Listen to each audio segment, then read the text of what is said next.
YouTube, sabe, criar arte é difícil por muitas questões. E eu diria que uma das principais é justamente o conceito de apresentar essa arte para o mundo. A internet pode ter muitos problemas, mas um ponto extremamente positivo dela é facilitar muito essa parte em particular. É bem tranquilo de achar projetos independentes hoje em dia. Quadrinhos sendo um bom exemplo, no caso. Só que hoje aqui, nós vamos falar sobre o audiovisual independente. Em particular, indo pro lado do terror. Agora, fazer um quadrinho não é fácil, escrever um livro não é fácil, nada disso é fácil. Especialmente quando é só você, especialmente quando é uma criação independente. Fazer um filme é escrotamente difícil. Especialmente quando é só você, especialmente quando é algo independente. Obviamente, não estou desmerecendo nenhuma forma de arte, precisa nem falar, né? Mas pra fazer um filme é tanta porra, que francamente é fácil você só desistir por entender que a sua visão apenas conseguirá ser feita se você trabalhar junto com alguma empresa grande. E ao fazer isso, você pode perder parte da autonomia do projeto, o que não é uma coisa boa, e entra outra camada em cima disso quando falamos sobre terror. Um grande aspecto de história de terror é conseguir falar sobre certos assuntos um pouco delicados. Porém, ao olharmos para Hollywood no passado, não tanto hoje em dia, é possível ver que muitos filmes de terror não são assim. Eles não estão realmente falando sobre nada, eles só estão colocando uma situação assustadora e lide com isso. De novo, tô falando do passado, me puxa o Midsommar aqui não, tá? Não é, a conversa não é isso não. Também não me puxa sessões não, tá? Importante. Então fazer um filme de terror que você quer botar a sua cara lá pode ser um pouquinho complicado. E aí tivemos o YouTube. E com o YouTube nasceram algumas webséries de terror bem interessantes, que conseguia lidar muito bem com muitos dos problemas de fazer uma produção audiovisual. Acho que a primeira que chamou muito a atenção das pessoas na internet foi Mabel Hornets, ou Marble Hornets, nunca soube como se fala, que começou a sair em 2009 e ajudou a popularizar o personagem do Slenderman, até mesmo antes de Slender The Eight Pages sair. Ele é gravado no estilo found footage, que eu já falei antes aqui no canal quando eu falei sobre atividade paranormal, mas basicamente o personagem está gravando tudo com sua câmera. E a história que vemos é a gravação dele. Com um extra aí bem importante. A ideia de um found footage é fazer parecer que seja real. A Bruxa de Blair conseguiu enganar muita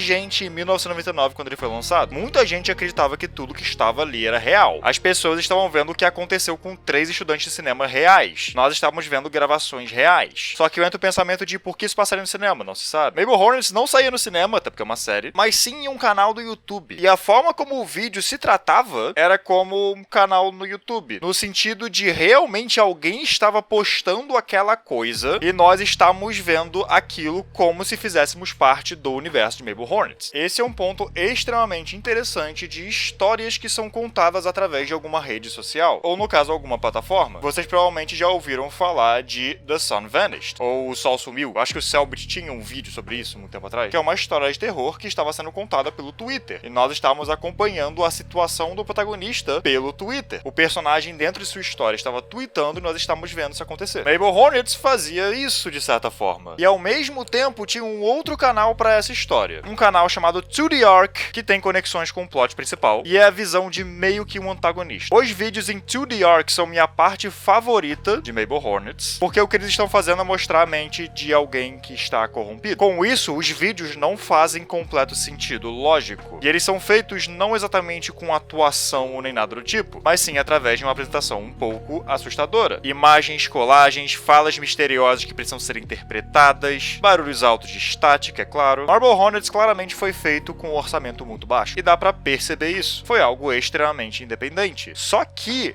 disso daí, parece que 2 estilos de séries no YouTube foram criados. Não estou dizendo que só tem 2 tipos de séries de terror no YouTube, claro que tem mais, é uma coisa muito mais complexa que só isso. Eu não estou dizendo que objetivamente todo mundo pegou inspiração em Mabel Hornets, mas vamos lá, o que eu quero dizer. Com o passar dos anos, surgiram algumas obras que utilizaram do YouTube para contar o que queriam contar. Não só o YouTube, mas a internet em geral. De uma maneira similar a como Mabel Hornets meio que fez, só que levando para um nível bem mais extremo. Um exemplo que eu posso dar é Ash Vlogs. Ash Vlogs é um canal que se disfarça como um canal só de uma garota chamada Ash que tá fazendo vlogs. Tá no nome e tal. E você vê vídeos normais da Ashe, só fazendo vlogs e tudo mais. Só que com o passar dos vídeos, você pode perceber que ela tá sendo perseguida por alguém. E na descrição de cada vídeo, você pode ver alguns vídeos não listados que são um pouco perturbadores. Ashe Vlogs, no fim das contas, é um ARG, ou seja, Alternate Reality Game. Você, além de ver os vídeos da Ashe, tem que pegar certas diquinhas que estão em vários lugares diferentes, que vão te levar para próximos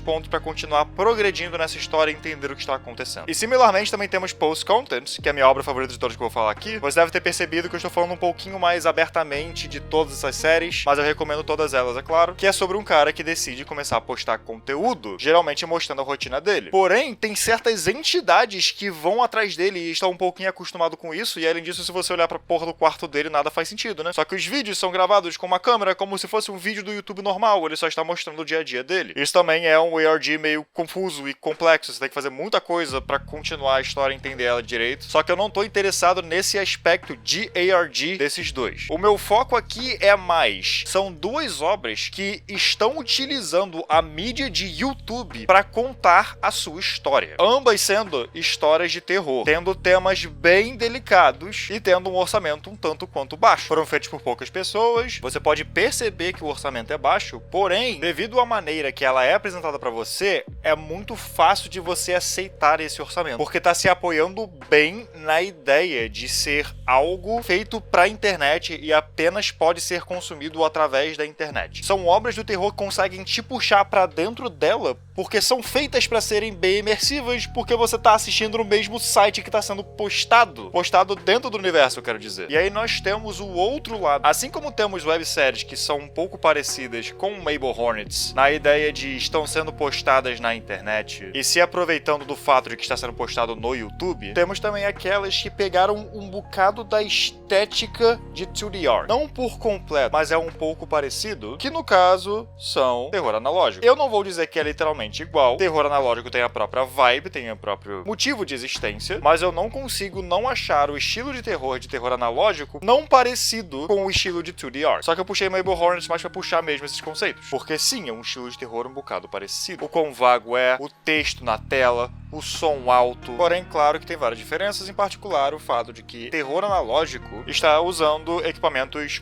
analógicos. Geralmente se passa no passado, anos 70, 80, 90, por aí. Portanto, não tem nenhuma pretensão de fingir ser realmente algo que está sendo postado no YouTube. No máximo é um acervo de arquivos dessa época. E são vídeos que muitas vezes podem ser apenas normais, algum vídeo institucional ou algum programa, porém foi alterado de alguma forma por alguma entidade. E aí com isso a história é contada a partir daí. Terror analógico tem seus próprios motivos pra ser assustador, pra conseguir dar medo nas pessoas. O conceito em particular ajuda muito. E o que eu acho mais interessante é que terror analógico é o menos vendível dos estilos de terror modernos, porque em teoria é chato. Você tá vendo um vídeo institucional de alguma coisa que tem vários detalhes e vários pontos da tela, e você sabe que eventualmente ele vai mudar e vai ter alguma coisa macabra. Você não sabe o que, mas vai ter alguma coisa. Eu cheguei a falar desse tipo de terror nos meus vídeos de Five Nights at Freddy's. Basicamente eu apontei que é feito pra te deixar incomodado mais do que qualquer coisa. Eu posso puxar alguns aqui, por exemplo, Local 58, que é meu favorito desse estilo. Só que eu vou direto pra Mandela Catalog. Por quê? Porque eu acho que ele é o melhor representativo desse vídeo aqui que eu estou fazendo. Por mais que ele saia um pouquinho da ideia de terror analógico de vez em quando, já que parte da história se passa nos 2000, mas enfim, foda-se. Mandela Catalog lida com alguns assuntos bem tabus e apresenta sua história de uma maneira muito, entre aspas, nicho. É uma história confusa